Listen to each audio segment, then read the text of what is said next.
Dipersembahkan oleh Brimo. Didukung oleh Anda kembali di Breaking News TV One, pemirsa. Pantauan arus balik bersama dengan saya, Sally Alexandra.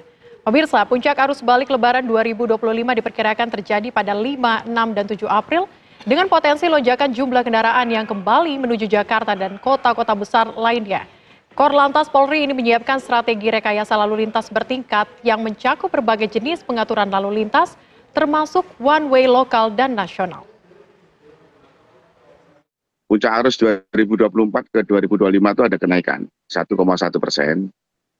Demikian juga H-10 sampai H+1 dari 2024 sampai 2025 itu ada kenaikan 0,41%. Artinya pergerakan mobil yang terupdate di tol itu ada kenaikan. Maka dari itu tempat-tempat yang menjadi travel spot, tempat-tempat yang menjadi black spot ini akan menjadi perhatian betul. Tetapi yang paling utama adalah strategi Korlantas Polri dan stakeholder untuk memecah arus, mengkondisikan arus, menskenariokan agar supaya dari proyeksi yang 2 juta kendaraan, dari 2 juta lebih kendaraan yang sudah keluar dari Jakarta, untuk kembali ke Jakarta ini harus kita kelola dengan baik, dengan langkah-langkah update yang berada di jalan tol termasuk di jalan arteri. Maka dari itu strategi kontraflow, strategi one way bertahap, terakhir nanti jurus kami terakhir adalah strategi one way nasional arah balik yang rencananya akan kami lakukan tanggal 6. Itu Pak. Kalau titik-titik krusial, baik itu travel spot, ini kan banyak sekali ya, dan kita kelola semuanya. Contohnya mungkin di jalur puncak, ini sudah dilakukan alih arus dan bahkan kita lakukan one way kemarin, termasuk jalur Bumi Ayu, Pejagan, ini kan sudah kita jaga, karena kita punya 2.835 pos pengamanan, pos pelayanan, ditambah lagi perintah Bapak Kapolri untuk mempertebal personil, dan bahkan personil yang tidak terlibat operasi, perintah Bapak Kapolri turun semuanya ke jalan. Kendaraan-kendaraan yang tadinya tidak dilibatkan dalam sarana prasarana, turunkan semua di jalan, agar meyakinkan bahwa arus balik ini harus kita kelola lebih baik lagi. Pengalaman arus mudik kemarin. Dari CB-CB one way sepenggal, one way dari arah barat ke timur, ini kita berlakukan untuk menarik dan memperlancar arus yang berangkat dari arah timur menuju ke Jakarta. Berdasarkan dari pernyataan dari Korlantas, kita dengarkan bahwa ada peningkatan begitu pemirsa di gerbang tol di arus balik kali ini. Kita pantau bagaimana kemudian gerbang tol Banyumanik, Semarang, Jawa Tengah. Sudah ada rekan kami Goldi Gumilang yang akan mengabarkan untuk Anda. Goldi, apakah juga volume kendaraan di sana sudah memadat atau seperti apa? Silakan. Selamat siang rekan dan juga pemirsa, saat ini pantauan terkini di gerbang tol Banyumanik yang berada di kota Semarang, Jawa Tengah. Kami pantau pada siang hari ini terpantau arus lalu lintas yang berangkat dari arah timur menuju ke barat. Ini berjalan ramai dan juga lancar. Dari data yang kami himpun dari Transmarga Jateng, bahwa di hari kemarin terjadi cukup lonjakan ataupun volume kendaraan dari arah timur menuju ke barat yang melewati gerbang tol Banyumanik, di mana ada kurang lebih 51.000 jika dilihat dari data tersebut. Namun juga dari arah sebaliknya yang menuju ke arah timur, ini juga masih tinggi pemirsa, masih di angka puluhan ribu. Namun juga dari pihak Ditlantas Polda Jawa Tengah juga menyiapkan sejumlah rekayasa lalu lintas guna menunjang arus balik yang dimungkinkan akan terjadi puncaknya pada hari Minggu tanggal 6 April 2025. Dan untuk lebih lengkapnya pemirsa, kami di sini sudah bergabung dengan sejumlah narasumber, yakni dengan Ditlantas Polda Jawa Tengah dengan Pak Brigjen Sony Irawan. Pak Brigjen, sejauh ini pantauan untuk arus balik seperti apa Pak dari pihak kepolisian untuk arah timur menuju ke barat yang melewati Jawa Tengah? Ya, baik, terima kasih Mas. Jadi tadi pagi, dari mulai pagi sampai dengan siang hari ini kami melaksanakan patroli di jalur tol. Dari mulai Jogja menyusuri sampai dengan wilayah Solo, Boyolali, Ungaran sampai dengan ke wilayah Semarang. Memang untuk tanggal 4 April 2025 ini terlihat terjadi lonjakan bangkitan arus balik. Ya, kemarin tanggal 3 pagi tidak terlihat, siang tidak, sore terlihat. Nah, kalau ini tanggal 4 dari mulai pagi sekitar jam 10 sudah mulai terlihat bangkitan arus dari wilayah timur menuju ke wilayah barat.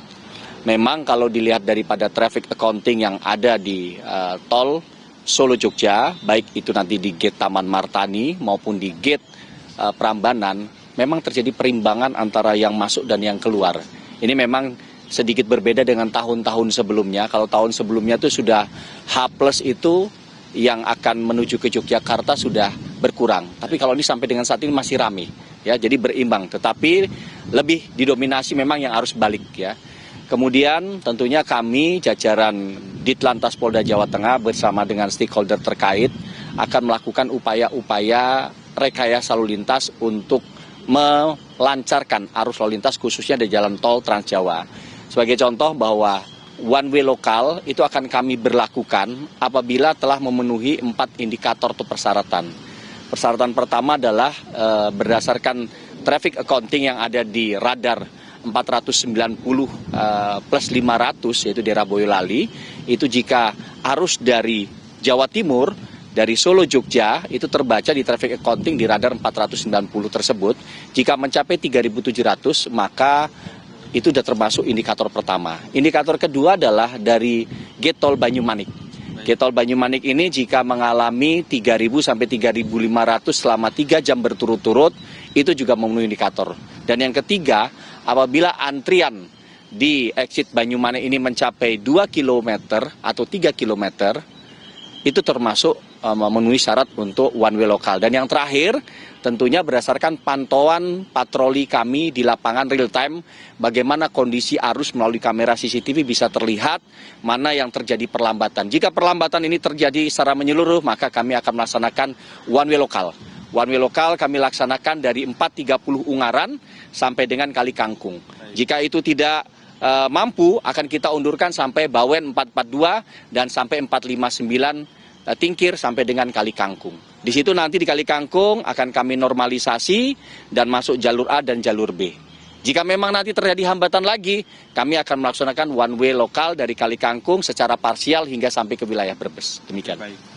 Pak Sony tadi kan menyinggung soal anomali bahwa yang arus balik itu juga banyak, yang arus mudik juga masih banyak. Ini apakah berpengaruh pada rekayasa lalu lintas yang akan diterapkan nanti, Pak, ketika one way lokal berjalan? Ya, tentunya berpengaruh, Mas. Karena kan kalau kita ingin melakukan one way lokal, kita juga harus memperhatikan arteri. Jika 2 jalur tol ini salah satunya kita gunakan untuk 1 jalur atau kita tutup, otomatis yang akan menuju ke wilayah timur harus melalui arteri. Dan tentunya arteri pasti akan meriah di sini. Oleh karena itu, kami sangat memperhatikan jumlah arus yang masuk, termasuk juga bagaimana kondisi arus di arteri, Mas. Baik, ya. Okay. Kalau untuk one way, sampai hari ini one way lokal, Pak, belum diterapkan ya, Pak Sony? Sampai hari ini, khusus untuk di Jawa Tengah, kami belum menerapkan arus lalu lintas masih normal, tidak ada rekayasa yang kita lakukan karena memang 4 indikator itu masih belum tercukupi. Tetapi kalau di jalur arteri, pejagan di arteri yang di Pejagan, khususnya Pejagan sampai Bumi Ayu yang wilayah selatan, itu kami sudah melakukan 4 kali rekayasa lalin berupa one way lokal, baik dari Pejagan sampai Dermoleng maupun Linggarpura. Karena memang arus yang kebalik dari wilayah jalur selatan tersebut cukup tinggi bangkitannya yang menuju ke wilayah barat. Oke. Baik, terima kasih banyak atas waktunya Pak Sony. Mungkin sedikit dari Pak Prajudi, terkait dengan data Pak Judi, sejauh ini sudah ada berapa banyak yang lewat maupun keluar dari tol exit? Kalau menurut perhitungan kami yang sudah masuk dari H-10 sampai H2 itu yang masuk ke arah dari Banyumanik ke arah Solo itu sekitar 480.000 kendaraan. Sedangkan yang keluar sejak H1 sampai dengan H+2 ini baru keluar sekitar 144.000 kendaraan. Jadi masih ada sekitar 30% lah, masih 70% yang belum lewat kembali ke arah barat. Oke, baik. Baik, terima kasih banyak atas waktunya Bapak Sony dan Pak Prajudi atas waktunya bersama kami.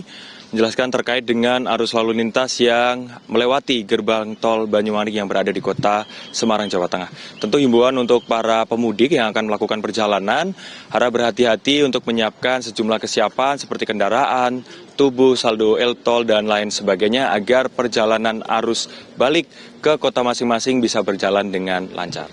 Sementara itu informasi dari Banyumanik, Kota Semarang, kami kembalikan ke rekan di studio. Baik, tampaknya di Banyumanik saat ini masih ada 2 pergerakan begitu, arus mudik dan juga arus balik. Terima kasih Goldi Gumilang, laporan langsung Anda. Nanti kita akan kabarkan Anda lagi untuk memantau bagaimana situasi di sana.